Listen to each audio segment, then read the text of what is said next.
எல்லாருக்கும் வணக்கம் friends, welcome to திரினேத்ராஸ் kitchen. இன்னைக்கு இந்த வீடியோ திரினேத்ராஸ் கிச்சனோட 100th வீடியோ. அதனால ஒரு ஸ்வீட் ரெசிபியா இருக்கட்டும் அப்படிங்கறதுக்காக குலாப் ஜாமுன் வித் ரப்டி ரெடி பண்ணியிருக்கேன். இது எப்படி செய்யறதுன்னு பார்க்கலாம் வாங்க.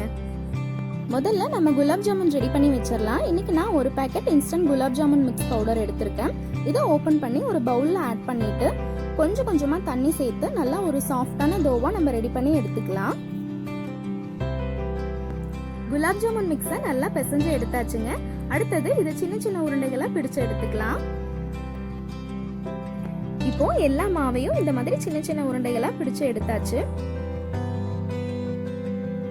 அடுத்தது நம்ம சுகர் சிரப் ரெடி பண்ணிக்கலாம். இன்னைக்கு நான் 2 கப் அளவுக்கு சர்க்கரை எடுத்திருக்கேன். 2 கப் சர்க்கரைக்கு 2 கப் அளவுக்கு தண்ணி சேர்த்துக்கலாம்.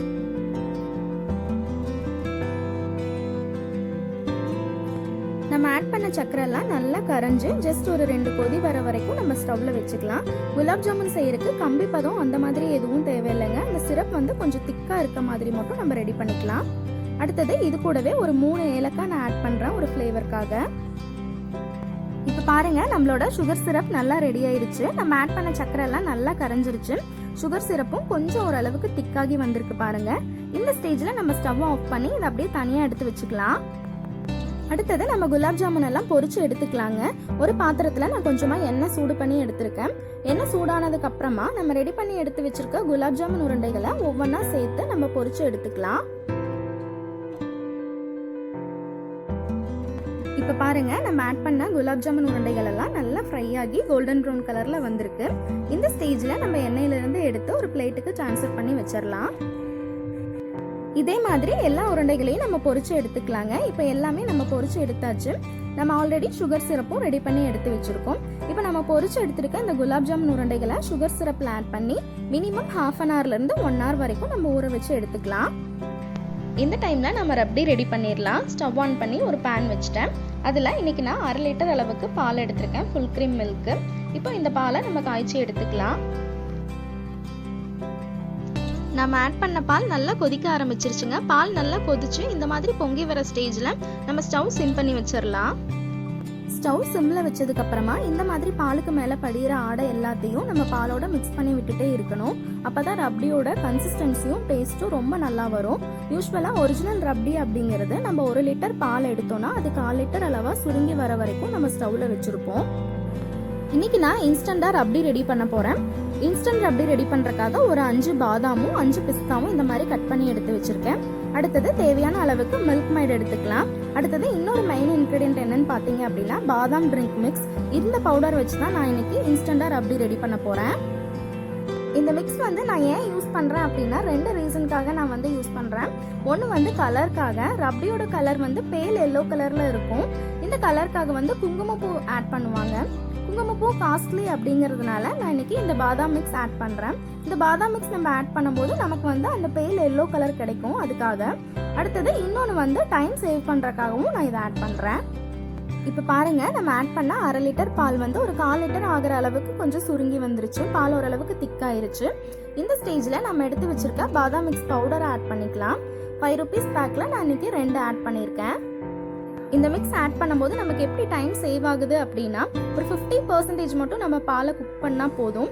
இந்த பவுடர் ஆட் பண்ணும்போது நமக்கு சீக்கிரமா திக்னஸ் கிடைச்சிரும். அதனால 50% டைம் நமக்கு சேவ் ஆகும். இப்ப பாருங்க, நமக்கு அந்த கலரும் கிடைச்சிருச்சு.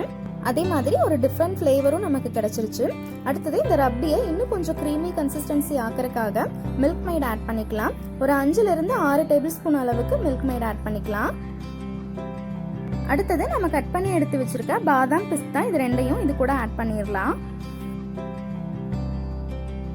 கடைசியா ஸ்வீட்னஸ் செக் பண்ணி பார்த்துட்டு நமக்கு தேவையான அளவுக்கு சர்க்கரை ஆட் பண்ணிக்கலாம். இன்னைக்கு நான் 2 டேபிள் ஸ்பூன் அளவுக்கு சர்க்கரை ஆட் பண்றேன். ஏன்னா மில்க் மைட்லயுமே ஸ்வீட்னஸ் இருக்கும், பாதாம் மிக்ஸ்லயும் சுகர் இருக்கும். அதனால செக் பண்ணி பார்த்துட்டு நமக்கு வேணுங்கிற அளவுக்கு ஆட் பண்ணிக்கலாம். நம்ம ஆட் பண்ண சர்க்கரை நல்லா கரைஞ்சு வர வரைக்கும் ஒரு 1 நிமிஷம் மட்டும் நம்ம ஸ்டவ்ல வச்சுக்கலாங்க. அதுக்கப்புறமா நம்ம ஸ்டவ் ஆஃப் பண்ணிடலாம். ரப்டி டைம் ஆக ஆக இன்னும் கொஞ்சம் நமக்கு திக்காயிட்டே போகும். அதனால நம்ம இந்த ஸ்டேஜ்லயே ஸ்டவ் ஆஃப் பண்ணிக்கலாம். இந்த ரப்டி கொஞ்சம் சூடு ஆறட்டும், அதுக்கப்புறமா நம்ம சர்வ் பண்ணிக்கலாம். நாம ரெடி பண்ணி வச்சிருந்த ரப்டி சூடெல்லாம் ஆறி இப்போ நல்லா கூல் ஆயிருச்சுங்க. அதே மாதிரி பாருங்க, நல்லா திக்காவும் ஆயிருச்சு. இப்போ நம்ம சர்வ் பண்றதுக்கு ஏற்ற மாதிரி ரொம்ப சூப்பரா ரப்டி ரெடி ஆயிருக்கு. அதே மாதிரி குலாப் ஜாமுனும் ரொம்ப சூப்பராக ரெடி ஆயிடுச்சுங்க. நல்லா சக்கரை பாகுலாம் நல்லா ஊறி ஸ்வீட்னஸ்லாம் இதில் நல்லா இறங்கிருச்சு. இப்போ இதெல்லாம் நம்ம சர்வ் பண்ணிடலாம். இப்போ ஒரு பவுல் எடுத்துக்கலாம். அதில் நமக்கு தேவையான அளவுக்கு ரப்டி எடுத்துக்கலாம். அடுத்தது நம்ம ஜீரால ஊற வச்சு ரெடி பண்ணி எடுத்து வச்சிருக்க குலாப் ஜாமுனையும் நம்ம அதுல இருந்து எடுத்து இந்த ரப்டியோட ஆட் பண்ணிக்கலாம்.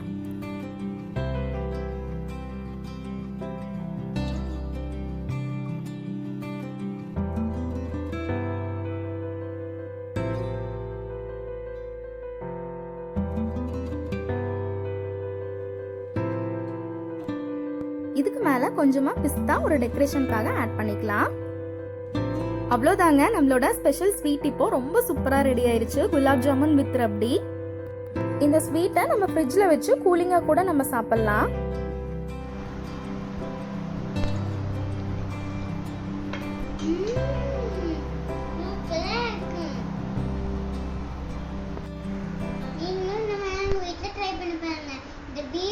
பிடிச்சிருந்தா லைக் பண்ணுங்க, ஷேர் பண்ணுங்க, கமெண்ட் பண்ணுங்க. மறக்காம தினேட்ராஸ் கிச்சன் சேனலுக்கு சப்ஸ்கிரைப் பண்ணுங்க. Thank you friends.